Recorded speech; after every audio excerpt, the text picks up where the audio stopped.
Bismillahirrahmanirrahim. Assalamualaikum warahmatullahi wabarakatuh. Membuka makrifatul syahadat yang sebenar-benarnya. Lewat kesempatan kali ini, aku ingin sedikit memberikan penjelasan mengenai ruh syahadat yang banyak dibicarakan oleh para guru-guru ma'rifat. Sebenarnya, ruh syahadat yang mereka katakan ini sesungguhnya masih berada dalam tingkatan pemula atau orang awam.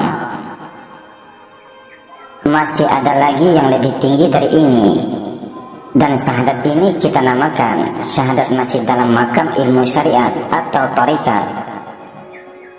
Belum lagi naik pada makam tingkatan ilmu hakikat dan ma'rifat. Agar kalian tidak penasaran, berikut ini penjabaran mengenai ruh syahadat menurut mereka. Asyhadu an la ilaha illallah. Aku bersaksi bahwa tiada Tuhan selain Allah. Wa asyhadu anna Muhammad Rasulullah. Dan aku bersaksi bahwa Muhammad itu utusan Allah. Nah, itu kalimat bunyi syahadat serta artinya yang kita ucapkan selama ini. Aku sangat yakin, tentu kalian pun telah yakin bahwa bunyi serta arti itulah yang telah benar menurut kalian selama ini. Dan aku tentu saja pasti juga sepaham dengan kalian bahwa memang itu sudah benar bunyi serta artinya. Tidak boleh ditambah atau dikurangi, apalagi diubah-ubah. Siapa yang merubahnya, maka dia telah sesat akal budinya serta tidak sah masuk Islamnya. Lalu aku bertanya, pernahkah kamu melihat Muhammad sang Nabi itu? Kamu menjawab, belum. Lalu aku bertanya lagi, pernahkah kamu bertemu Muhammad sang Nabi itu? Kamu jawab lagi, belum. Lalu aku berkata, berarti kamu telah bersyahadat palsu. Aku jamin, pasti kamu akan terkejut dan sedikit tersinggung. Baiklah, aku akan mulai bukakan logika apa yang aku pakai untuk berkata bahwa kamu telah bersyahadat palsu. Kita mulai dari kata aku bersaksi. Coba kamu pahami dan ingat baik-baik apa itu kata bersaksi. Apa arti sebenarnya dari bersaksi? Bersaksi arti sebenarnya adalah menyaksikan atau melihat, bersumpah janji bahwa melihat dan menyaksikan. Nah, adakah arti lain selain itu dari kata bersaksi? Silakan kalian cek sendiri di KBBI atau Kamus Besar Bahasa Indonesia. Apakah itu arti kata saksi? Arti kata saksi adalah orang yang melihat atau mengetahui sendiri suatu peristiwa atau kejadian. Jelaslah sudah bahwa arti syahadat itu akan membawa pengertian seperti berikut. Aku menyaksikan atau aku melihat bahwa tiada Tuhan selain Allah.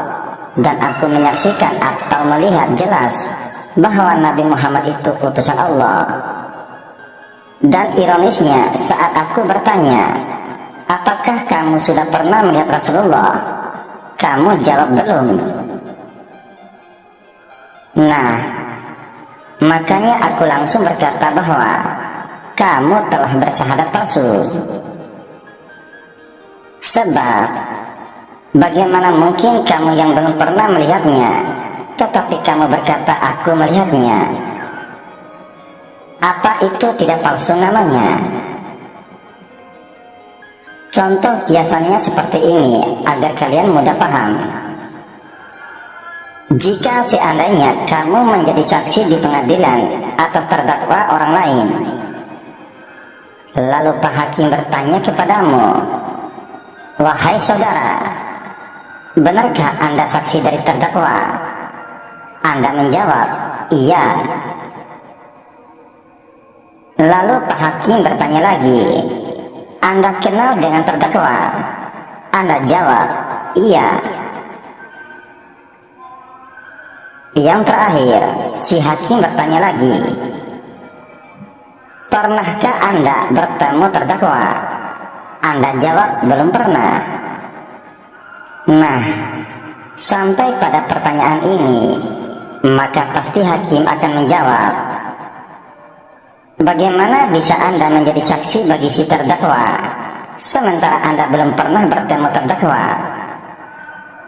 Berarti Anda telah melakukan kesaksian palsu. Dan pidananya, orang yang bersaksi palsu itu sama hukuman penjaranya dengan si pelaku pidana. Itu baru hukum di pengadilan dunia.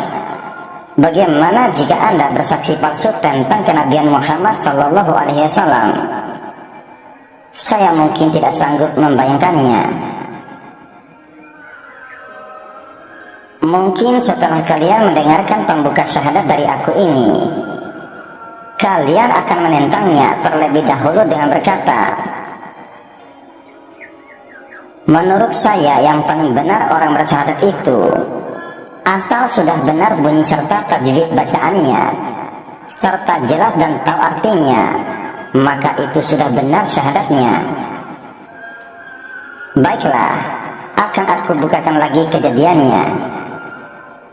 Jika yang penting bunyi syahadat itu saja sudah benar membacanya, maka benarlah syahadatnya.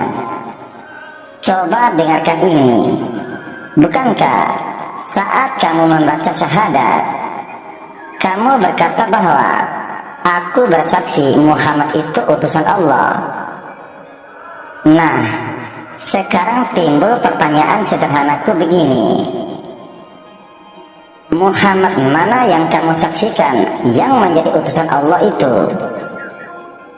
Bukankah di tanah Arab saat Rasulullah menjadi nabi, ada banyak orang yang bernama Muhammad? Apalagi zaman sekarang ini, sudah ada jutaan orang yang bernama Muhammad. Jangan-jangan yang kamu katakan Muhammad itu adalah Muhammad Soeharto, Muhammad Ali, atau Muhammad Zakaria, dan seterusnya.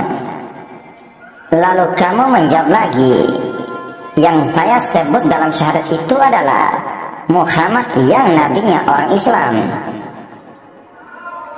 Lalu aku bertanya lagi, bagaimana kamu bisa memastikan bahwa Muhammad itu yang kamu saksikan utusan Allah, sedangkan kamu sendiri belum pernah melihat atau bertemu dengannya? Lalu jawaban bantahan terakhir kamu kemungkinan akan mengatakan ajian pamungkas seperti ini, kalau begitu semua orang zaman sekarang syahadatnya palsu ya? Lagi pula aku hidup lebih kurangnya 1400 tahun sejak Rasulullah wafat. Tidak mungkin aku dapat melihat beliau dulu agar aku benar dan lurus syahadatnya. Nah, di sini sudah mulai masuk pada poin intinya. Kita dapat melihat fenomena kenabian Muhammad itu atau bertemu dengan Muhammad itu yaitu dengan ilmu ma'rifat. Ilmu ma'rifat adalah ilmu rasa. Ma'rifat itu rasa. Berma'rifat itu berarti ya merasakan. Nah, kita mulai masuk ilmu ma'rifat. Aku kasih contoh ilmu ma'rifat yang paling mudah dicerna. Apakah melihat itu hanya dapat dilakukan dengan menggunakan kedua bola mata saja? Tentulah tidak. Jika melihat itu hanya dapat dilakukan oleh organ mata, lalu bagaimana dengan orang buta Yahudi yang menyaksikan Nabi Muhammad SAW dulu? Begini ceritanya. Dulu ada seorang pengemis buta yang sangat benci kepada Nabi Muhammad SAW. Siapa saja orang yang dia temui, dia akan mengatakan mengatakan, "Wahai fulan, janganlah sekali-kali engkau mendekati Muhammad, sebab dia itu orang gila, pembohong, dan tukang sihir. Engkau akan dia pengaruhi kalau mendekat," kata si pengemis kepada orang-orang di pasar. Singkat cerita, sebelum Rasulullah wafat, beliau berpesan agar sahabat Abu Bakar menggantikannya memberikan makan setiap hari kepada pengemis Yahudi tersebut. Amanah itu Abu Bakar laksanakan. Namun saat Abu Bakar hendak menyuapkan nasi ke mulut Yahudi buta mata itu, tiba-tiba si Yahudi buta ini menahan tangan Abu Bakar, sehingga tangan itu tidak sampai mengarah kepada mulutnya. Si pengemis buta Yahudi itu berkata dengan nada kasar dan suara yang tinggi, "Wahai si fulan, engkau bukanlah orang yang biasa memberikan makan padaku setiap hari. Aku tidak sudi makan. Jika yang memberikan aku makan bukan orang yang biasa yang datang padaku setiap hari." Abu Bakar sangat terkejut, bercampur marah. Sungguh, bagaimana si pengemis buta ini dapat tahu bahwa yang memberikan dia makan adalah orang yang berbeda, padahal aroma masakannya sama. Ayat yang dibaca saat hendak menyuapinya juga sama. Dan yang lebih emosinya adalah, sungguh pengemis Yahudi buta tidak tahu diri. Perumpamaannya, sudah diberikan makanan gratis dan disuapin, malah menolak dengan nada kasar. Abu Bakar teringat wajah dan pesan baginda Nabi Muhammad SAW bahwa selalulah tersenyum saat dicaci maki, sebab itu adalah sunnah Nabi dan merontokkan dosa-dosa. Bersabar saat dicaci maki adalah sebagian sifat dari baginda Nabi Muhammad SAW. Maka Abu Bakar menjawab dengan lembut, "Wahai si fulan, orang yang selalu menyuapimu makan telah wafat." Lalu si pengemis mulai berlinang air mata di sela-sela kelopak matanya yang buta. Dan Abu Bakar melanjutkan kalimatnya, "Dan orang yang telah wafat itu adalah baginda Nabi Muhammad yang setiap hari engkau caci maki." Maka meraulah menangis Yahudi buta itu di tengah jalan tersebut. Dia menangis sangat dalam di hadapan Abu Bakar. Lalu setelah dia berhenti menangis, dengan lantang dia berkata bahwa sejak saat itu dia masuk agama Islam. Nah, pertanyaannya adalah, dengan apakah orang buta itu melihat sesuatu sehingga dia tahu bahwa yang memberinya makan itu adalah bukan Nabi Muhammad SAW? Yang orang buta gunakan untuk melihat itu adalah dengan penciuman, dengan pendengaran, dan dengan rasa. Nah, sekarang kita telah bermakrifat, yaitu melihat dan menyaksikan sesuatu itu ternyata bisa dengan penciuman dan pendengaran, dan yang terhebat dengan rasa. Jadi terbukalah satu jalan untuk bertemu atau melihat Rasulullah pada zaman sekarang, yaitu dengan rasa. Ingat, rasa tidak bisa ditipu.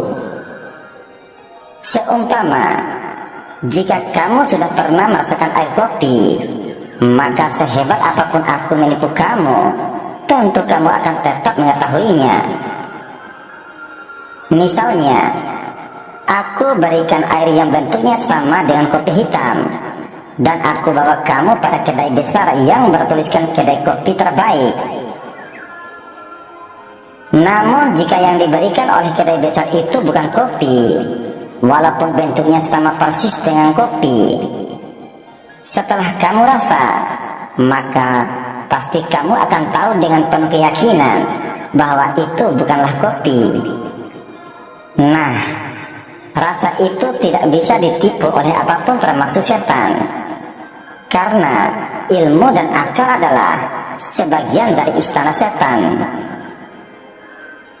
Yang pasti kamu sudah mulai paham apakah syahadat kamu selama ini masih palsu atau sudah benar begitu saja adanya. Sekarang jelaslah apa yang harus kamu lakukan sebelum kamu dan aku bersaksi dalam bersyahadat, yaitu rasakanlah fenomena kenabian Muhammad itu lebih dulu. Kenalilah Muhammad itu lebih dulu. Cium aroma keringat Muhammad itu lebih dulu. Soal, dengan apa? Jawab, dengan merasakan siapa Muhammad itu. Siapa dan bagaimana dia? Siapa yang aku kenal? Karakter serta sifat-sifatnya. Jadi, cara termudah untuk menyaksikan Muhammad utusan Tuhan itu pada zaman sekarang adalah dengan mengenal sungguh-sungguh sifat-sifatnya. Jika kamu mengenal sifat-sifat Nabi Muhammad SAW itu, maka pasti kamu telah menyaksikan Nabi Muhammad SAW tersebut. Nah, begitu juga bukti pasti jika orang tersebut benar-benar telah melihat atau menyaksikan Nabi Muhammad SAW tersebut melalui sifat-sifat serta karakternya. Maka saat kamu menyebut nama Muhammad Rasulullah, bahkan orang lain yang menyebutnya, maka pastilah hatimu akan bergetar, terkadang berlinang air mata. Soal, kenapa? Jawab, karena jika kamu melihat betapa sayang dan cintanya Nabi Muhammad SAW itu kepada umatnya, yang melebihi kasih dan cinta kepada dirinya sendiri, bahkan dia rela gadaikan keselamatannya hanya untuk mendahulukan keselamatan umatnya, pastilah hatimu akan bergetar hebat. Terkecuali jika kamu belum pernah melihat Nabi Muhammad SAW melalui sifat-sifatnya, maka jelaslah bahwa selama ini saat kamu menyebut nama Muhammad dalam syahadat itu, hatimu biasa saja dan tanpa getar apapun, hampir persis seperti membaca Quran saja. Tetapi ingatlah baik-baik, di sini bukan maksudku mengatakan bahwa bunyi syahadatnya yang aku katakan palsu, tetapi yang aku katakan palsu itu adalah kenyataannya orang yang mengucapkan saat bersyahadat, itulah yang aku maksud palsu atau bohong belaka. Karena kemanapun kita melarikan alasan pembenaran, jika kita belum menyaksikan, belum melihat artinya tidak mengenal, maka tetap saja kita tersesat dalam menentukan siapa yang kita sebut Nabi kita tersebut. Syahadat itu adalah pengakuan dari makhluk lain, bukan Nabi yang mengaku bahwa dia Nabi utusan Tuhan. Maka oleh karena itu, untuk dapat lurus dan benar saat kita berucap syahadat, kita harus benar-benar nyata menyaksikan bahwa Nabi Muhammad itu adalah benar seorang Nabi yang diutus oleh Allah Subhanahu wa Ta'ala. Barulah kita benar berucap dalam syahadat, aku bersaksi bahwa Muhammad itu adalah Nabi utusan Tuhan. Jika kita tidak menyaksikan kebenaran fakta-fakta Nabi Muhammad itu yang memiliki sifat dan bukti ketuhanan, maka jelaslah bahwa setiap kita mengucapkan syahadat, maka kita telah berbohong kepada agama, batu, gunung, alam raya, dan diri kita sendiri. Sumber terbukanya gerbang awal ma'rifat syahadat adalah terjadi pada seorang pengemis buta Yahudi tadi. Sebab dia memang telah menyaksikan siapa sesungguhnya Nabi Muhammad SAW yang dia angkat menjadi nabi bagi agama barunya. Sekarang aku akan memberikan lagi masukan perihal mengenai kajian syahadat ini.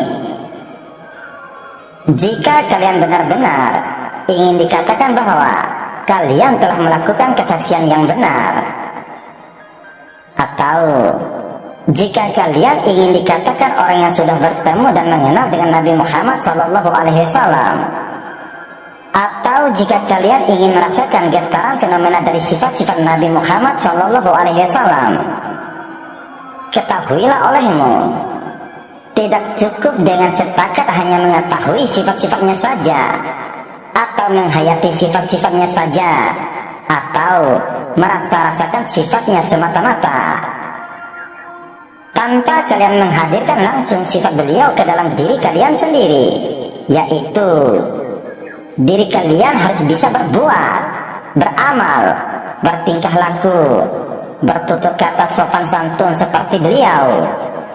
Hanya dengan itulah kalian bisa menggetarkan arsy-Nya Allah dan membuat kagum seluruh malaikat-malaikatnya Allah.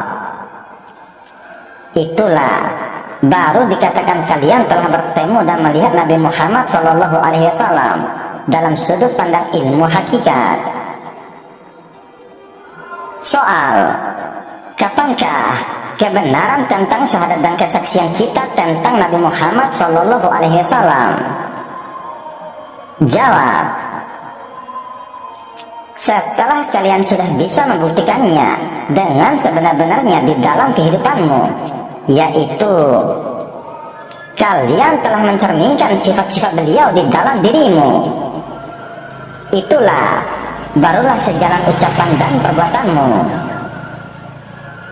Syahadat tentang bukti kenabian Muhammad SAW bukan hanya duduk pada perkara mengetahui sifat-sifatnya semata, melainkan lebih dari itu, kita harus benar-benar bisa menghadirkan sifat-sifatnya di dalam diri kita, lalu setelah itu merasakannya, dan kemudian kita mempraktekannya di dalam kehidupan kita sehari-hari. Contohnya, apabila dirimu dihina, dicaci maki, diejek, direndahkan, dan difitnah, seperti yang dilakukan oleh orang buta Yahudi terhadap Nabi Muhammad SAW, dan kita tidak boleh marah.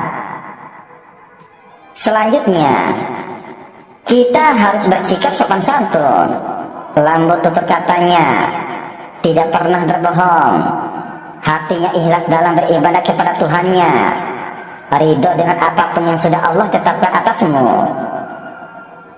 dan tidak pernah sombong, tidak pemarah, dermawan, suka menolong, dan seterusnya. Semua itu harus kita praktekkan di dalam kehidupan sehari-hari,